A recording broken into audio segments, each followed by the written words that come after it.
The step-by-step exercise explains a bit, then do this, do that. You're also free if you want just to. So that one is, taking it very slowly, step by step. I noticed one of them is that you can download a raster. Yeah, whatever you. Here you can choose the ones you then have access to from the.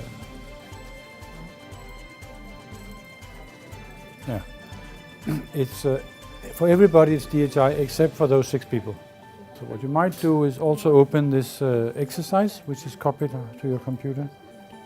The first one, the 01 there, 01 step by step. This one. So what you can do is read through, and then when it says do something, then you switch to that window. Yeah. So you have it there.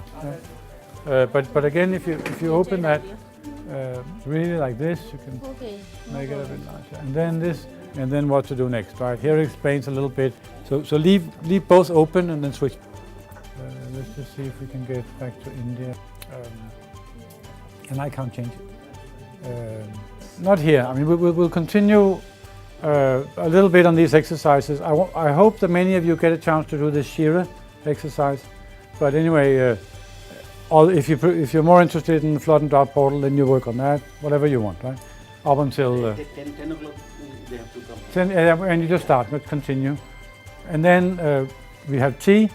After tea, we go to the lecture hall on the first floor, and then I'm going to go through, and then questions can be asked, and I'll go through that Shira for those who didn't do it, because there are some interesting points in that, I think.